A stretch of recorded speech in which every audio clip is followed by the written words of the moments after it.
स्वागत। आज हम एक बहुत ही महत्वपूर्ण शख्सियत पर बात करने वाले हैं, महाराणा प्रताप। मेवाड़ के वो महान योद्धा राजा। हाँ बिल्कुल। हमारे पास उनके जीवन और संघर्षों से जुड़े कुछ दस्तावेज हैं और हम कोशिश करेंगे ये समझने की कि वो आज भी इतने प्रेरणादायक क्यों हैं। सही, तो चलिए थोड़ा गहराई में जाते हैं। जरूर। पहले थोड़ा सा माहौल समझ लें। ये 16वीं सदी का भारत था। मुगल साम्राज्य फैल रहा था, अकबर का शासन था और कई राजपूत रियासतें उन्होंने अधीनता स्वीकार कर ली थी। हाँ, ज्यादातर ने। लेकिन मेवाड़ में महाराणा प्रताप के नेतृत्व में एक अलग रास्ता चुना, प्रतिरोध का। ये अपने आप में बड़ी बात थी उस वक्त। बिल्कुल। और महाराणा प्रताप, पूरा नाम महाराणा प्रताप सिंह सिसोदिया, जन्म उनका कुंभलगढ़ किले में 9 मई 1540। हाँ, महाराणा उदय सिंह द्वितीय और महारानी जयवंताबाई के पुत्र। और ये दिलचस्प है कि गद्दी के लिए पहले उनके भाई जगमाल सिंह का नाम था, लेकिन सरदारों ने प्रताप को चुना उनके नेतृत्व के गुणों की वजह से। सही कहा। यह दिखाता है कि उनमें शुरू से ही वो बात थी और यहीं से उनका जो मुख्य संघर्ष है वो शुरू होता है मुगलों से। हाँ, उन्होंने मुगल अधीनता मानने से साफ इनकार कर दिया। अब सोचिए, उस जमाने में जब बड़े बड़े राजा मान रहे थे, तब ये कदम उठाना बहुत बड़ी हिम्मत की बात थी। बिल्कुल। ये सिर्फ जमीन की लड़ाई नहीं थी, ये एक तरह से मेवाड़ की आजादी, उनकी अस्मिता का सवाल था। उनका सिद्धांत साफ था, झुकना नहीं है। और इसी जिद का, इसी संकल्प का सबसे बड़ा उदाहरण शायद हल्दी घाटी का युद्ध है, 18 जून 1576। हाँ, हल्दी घाटी। एक तरफ प्रताप की सेना, दूसरी तरफ अकबर की भारी भरकम फौज। और सेनापति कौन?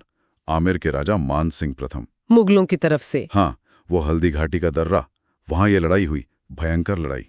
नतीजों पर तो खैर बहस होती है। कोई कहता है अनिर्णायक रहा, मुगलों ने कहा हम जीते। हाँ, तकनीकी तौर पर इसे अनिर्णायक ही कहा जाता है अक्सर, पर हाँ, मुगलों को थोड़ी बढ़त मिली थी। लेकिन सबसे जरूरी बात यह हुई कि प्रताप वहां से सुरक्षित निकल गए और संघर्ष जारी रखा। बिल्कुल। यहीं उनके घोड़े चेतक का जिक्र आता है। कहते हैं बुरी तरह घायल होने के बाद भी वो प्रताप को सुरक्षित निकाल ले गया। वफादारी की मिसाल। सही। अब हल्दी घाटी के बाद प्रताप ने अपनी रणनीति बदली। अच्छा। हाँ, सीधी लड़ाई की बजाय उन्होंने छापामार युद्ध शुरू किया, गुरिल्ला युद्ध जिसे कहते हैं। पहाड़ों और जंगलों का फायदा उठाया होगा। बिल्कुल। मेवाड़ का इलाका इसके लिए बहुत सही था। इस रणनीति ने मुगल सेना को बहुत परेशान किया। उनके लिए कब्जा बनाए रखना मुश्किल हो गया। तो ये उनकी सामरिक सूझबूझ भी दिखाता है। यकीना। और इसी का नतीजा था कि धीरे धीरे उन्होंने चित्तौड़गढ़ को छोड़कर मेवाड़ का बड़ा हिस्सा वापस ले लिया, कुंभलगढ़ भी, और चावंड को अपनी नई राजधानी बनाया। मतलब हार नहीं मानी उन्होंने, परिस्थितियों के हिसाब से ढल गए। हाँ, लचीलापन और अनुकूलन, ये बहुत जरूरी गुण थे उनमें। ऐसा भी पढ़ने को मिलता है कि मुगलों की अधीनता में रहने से अच्छा उन्होंने परिवार के साथ जंगलों पहाड़ों में मुश्किल जिंदगी बिताना चुना। सही बात है। और उनके व्यक्तिगत शौर्य के किस्से भी कम नहीं। वो 80 किलो से ज्यादा वजन का भाला, 2 तलवारें साथ रखते थे। कमाल है। कहते हैं अकबर ने कई बार कोशिश की, दूध भेजे, समझाने की, संधि कर लो, पर प्रताप टस से मस नहीं हुए। उनका यही अड़िग रहना शायद उन्हें इतना खास बनाता है। हाँ बिल्कुल।